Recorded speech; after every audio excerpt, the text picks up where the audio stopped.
Halo semua, selamat datang kembali di channel Fast Movie, dimana pada kesempatan kali ini Fast Movie akan melanjutkan episode 9 dan 10 series Breaking Bad season keempat. Di episode sebelumnya diceritakan bagaimana awal mula perselisihan antara Gus Fring dengan kartel bermula. Ternyata Gus Fring masih menyimpan dendam, meski kejadian itu terjadi di masa lalu. Bagaimanakah kelanjutan perang antara Gus melawan kartel? Akankah ada kemenangan di balik kedua kubu tersebut? Mengingat di tengah-tengah mereka Agent Hank berusaha mengungkap jati diri Gus Fring.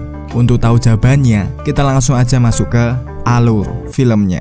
Say my name, Heisenberg.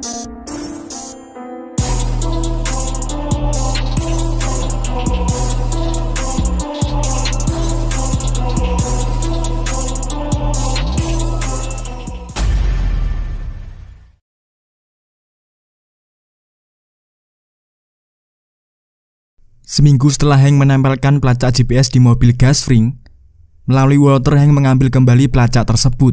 Hank mengambil alat itu dengan tujuan untuk melihat selama 7 hari kemarin kemana sajakah Gus melakukan perjalanan. Namun saat dicek, pelacak GPS menunjukkan bahwa Gus hanya melakukan perjalanan ke rumah dan tempat restoran saja. Walter tentu lega karena Hank tak bisa menemukan bukti dengan pelacak GPS tersebut. Namun Hank yang kekeh dengan pendiriannya, di mana menurutnya seorang pria dengan catatan seperti ini pasti punya sesuatu yang ia sembunyikan. Hingga di keesokan harinya Hank kembali menelpon Walter bahwa ia menemukan sesuatu yang menurutnya mencurigakan. Pelacak GPS kemarin hanya menunjukkan bahwa Gus melakukan perjalanan ke satu titik restoran saja, padahal Gus mempunyai 13 cabang restoran. Dari sana Hank tertarik untuk melihat siapakah distributor dan bagaimana sistem operasionalnya. Hingga akhirnya Hank menemukan pusat distributor restoran Los Pollos Hermanos. Hank mencurigai dengan tempat sebesar ini sangatlah strategis untuk menyembunyikan kegiatan ilegal. Untuk itulah Hank kembali mengajak Walter untuk mengantarnya ke tempat tersebut. Kali ini Walter merasa bahwa di sana Hank pasti menemukan sesuatu yang bisa menghancurkan Gus. Tak ingin hal itu terjadi, Walter beralasan jika hari ini ia sedang diare, sehingga ia tak bisa mengantarkannya ke tempat tersebut. Hank pun memaklumi, sehingga ia akan meminta trainernya saja untuk mengantarnya. Walter tentu mencari alasan lain supaya Hank menunda setidaknya 2 hari dari sekarang. Walter bilang jika ia sangat senang membantunya, di mana hal itu sangatlah berarti bagi Walter, karena Walter sangat menikmati di setiap detik saat bersama dengannya. Jadi Walter meminta Hank untuk menunda investigasinya supaya Walter bisa tetap mengantarnya. Tersentuh dengan kata-kata Walter barusan, Hank lantas menunda investigasinya setidaknya sampai Walter sembuh dari diarenya. Tanpa menunggu lama, Walter langsung mengabarkan Mike bahwa Hank mulai mencurigai dengan tempat distributor milik Gus Fring, dan mungkin saja Hank akan menyidak tempat tersebut. Setelah mendapatkan kabar, Mike meminta semua anak buahnya untuk memindah lokasi penyelundupan. Tak lupa Mike juga membersihkan jejak crystal meth yang masih tercecer di beberapa tempat. Selama mereka membersihkan area, tiba-tiba ada peluru melesat mengenai salah satu anak buah Mike. Jesse sempat terdiam selama beberapa detik karena syok melihat temannya terbunuh tepat di depan matanya. Mike yang sigap langsung mendorong Jesse supaya berlindung ke tempat aman.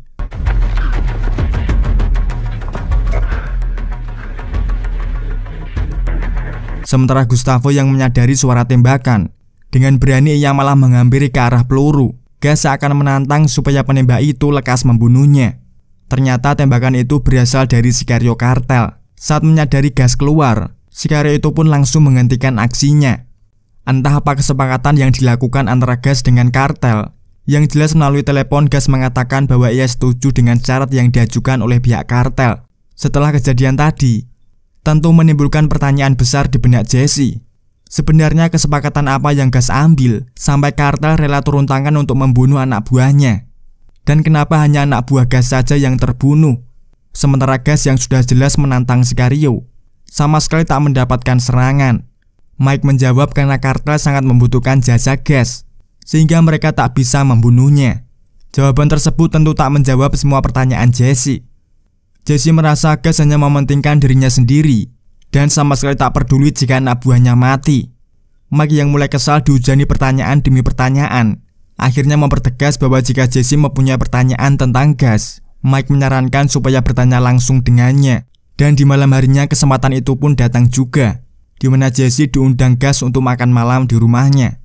Tentu ini adalah momen yang sangat langka Jesse bisa berhadapan langsung dengan Gus tanpa ada pengawalan.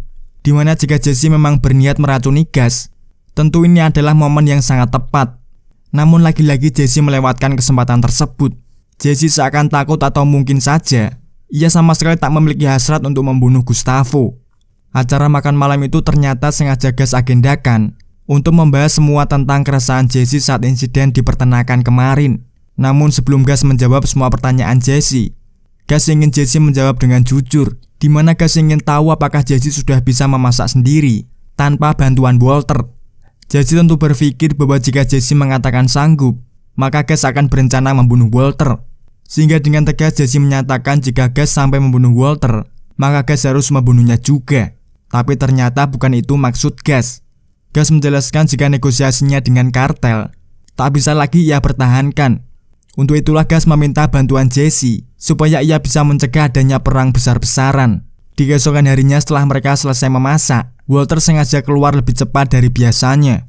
Ternyata saat ia keluar, Walter terlihat mengambil pelacak GPS di mobil Jesse.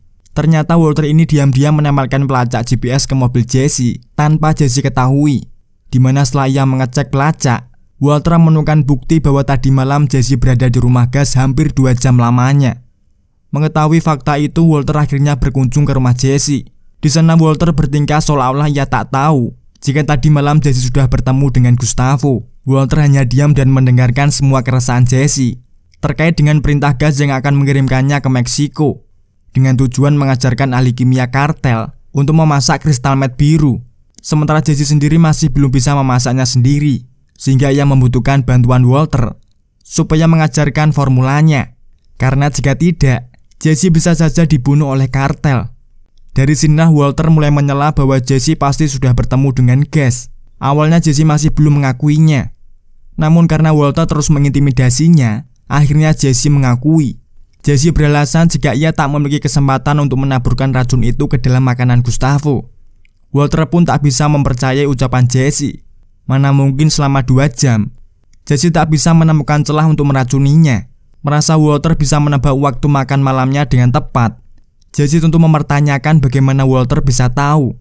Akhirnya Walter mengaku bahwa ia diam-diam telah memasangkan pelacak GPS di mobilnya. Jesse tentu tak habis pikir. Setelah apa yang mereka lalui bersama, Walter dengan teganya menyadap mobil partnernya sendiri. Walter pun juga punya alasan sama, di mana setelah Jesse berusaha mengkhianatinya, tanpa rasa bersalah sama sekali Jesse malah meminta Walter untuk mengajarkan formulanya.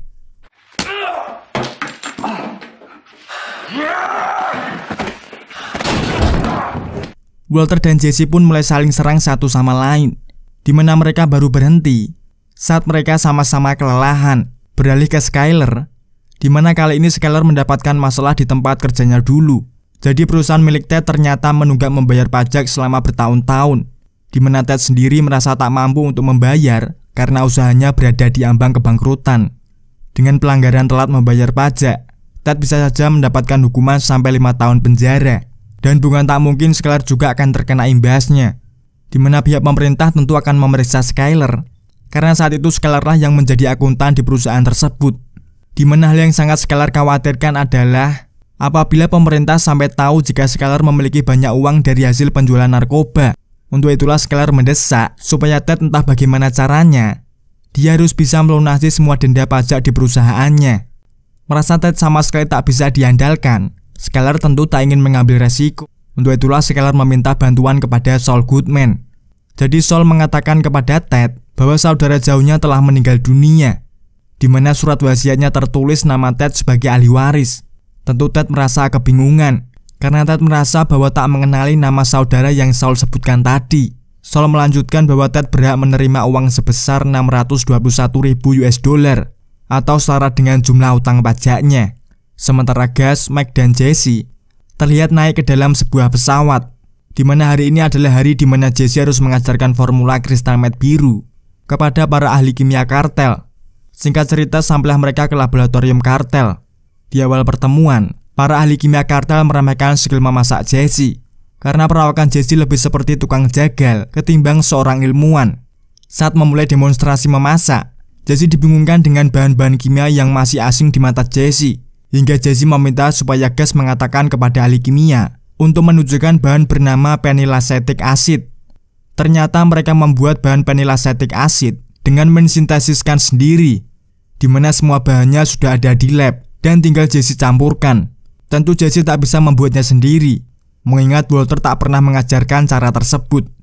Saat itulah ahli kimia kartel merasa tersinggung. Bagaimana mungkin seorang amatir akan mengajarkan membuat kristal meth kepada seorang ilmuwan kimia bersertifikasi? Jesse pun akhirnya meminta supaya mereka menyediakan semua bahannya. Selain itu, Jesse juga memerintah mereka untuk membersihkan semua alat lab. Setelah semua beres, barulah Jesse akan memasak. Hingga setelah semua persyaratan terpenuhi, dimulailah demonstrasi memasak. Para kru mulai berjejer melihat aksi tersebut. Tak lupa proses dokumentasi pun juga mereka lakukan. Setelah melalui proses cukup lama, jadilah satu loyang kristal meth biru. Mereka pun mulai mengecek kadar metafetamin yang terkandung, di mana alat pendeteksi menunjukkan kristal meth biru buatan Jesse memiliki kemurnian sebesar 96,2%. First of many. What's that mean? You're staying. You belong to the cartel now. Scene kemudian berganti, di mana otak di balik pemberian uang warisan Ted ternyata adalah ide Skyler. Skyler ingin memberikan bantuan dana tanpa sepengetahuan Ted, dengan harapan Ted bisa menyelesaikan tanggungan denda pajak perusahaannya. Namun Saul baru saja menemukan bukti bahwa setelah Ted menerima uang itu, Ted malah menggunakannya untuk membayar uang muka mobil baru, yang berarti suntikan dana Skyler sama sekali tak menyelesaikan masalah. Untuk itulah Skyler langsung menghampiri Ted di ruangannya. Mulanya Skyler tak ingin jujur bahwa sebenarnya suntikan dana itu berasal darinya. Skyler hanya meminta supaya Ted menyelesaikan masalah yang menjadi tanggung jawabnya. Namun ternyata kedatangan Skyler kemari malah membuat Ted merasa terintimidasi, karena Skyler mencoba mencampuri urusan pribadinya, sehingga Ted langsung mengusir Skyler dari ruangannya. Merasa sakit hati, tentu di momen inilah Skyler baru mengatakan sejujurnya. Do you think you got that 600,000, Ted? That was you? Setelah keberhasilan Jesse mendemonstrasikan formula Walter, tentu akan membuat hubungan antara Gas dengan kartel berakhir dengan damai. Namun Jesse masih tak menduga bahwa persyaratan damainya ialah kini Jesse harus mengabdi kepada kartel. Mike pun tak bisa bilang banyak. Ia hanya bisa menjamin bahwa kita akan pulang bersama-sama atau tidak semuanya. Seremoni perdamaian itu pun mulai dilakukan saat Don Eladio datang menghampiri Gustavo. Sebagai rasa hormatnya, Gas membawakan hadiah untuk Don Eladio berupa minuman tequila langka. Don Eladio pun tampak sangat menyukai hadiah yang Gustavo bawa. Don Eladio pun akhirnya memutuskan untuk membagikan minuman itu kepada semua orang, dengan tujuan selebrasi kesepakatan bisnis antara kartel dan juga Gustavo. Saat Don Eladio membagikan minuman itu kepada Jesse, Gas melarang karena Jesse adalah seorang pecandu, di mana akan sangat berbahaya jika Jesse bekerja dalam kondisi mabuk. Saat selebrasi pun Don Eladio sempat menunggu Gas untuk meminumnya terlebih dahulu. Tentu karena Don Eladio ingin memastikan bahwa minuman yang Gustavo bawa tak diracuni. Hingga setelah Gas meminumnya, barulah mereka semua percaya. Salud. Saat pesta dimulai pun semua orang tampak menikmatinya, terkecuali Gas yang dari tadi terlihat sangat gusar. Don Eladio pun lekas menghampirinya. Meski dalam bisnis mereka telah sepakat untuk berdamai, tampaknya tak membuat hubungan mereka berdua menjadi lebih akur. Gas tampak sangat tak terima saat Don Eladio mulai mengungkit luka lama antara Gas dengan kartel bermula. Gas pun akhirnya memilih menghindari Don Eladio dengan alasan untuk izin ke kamar mandi. Ditemani dengan Sicario kartel, Gas ternyata ke kamar mandi hanya untuk memuntahkan minuman yang telah ia minum tadi.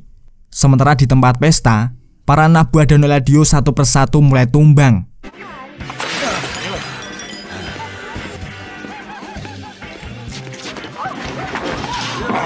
Sehingga saat Gustavo kembali, hanya tinggal Don Eladio saja yang masih bisa berdiri. Meski setelah itu Don Eladio langsung tewas. Meski Gas telah memuntahkan semuanya, ternyata efek racunnya masih tersisa di dalam tubuhnya. Mike dan Jesse pun terpaksa harus memompong Gas untuk segera keluar dari tempat ini. Naasnya sebelum mereka pergi, Mike terkena tembakan dari sisa-sisa anak buah kartel.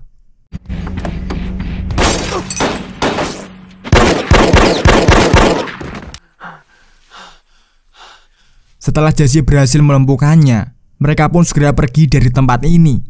Dan episode 10 bersambung.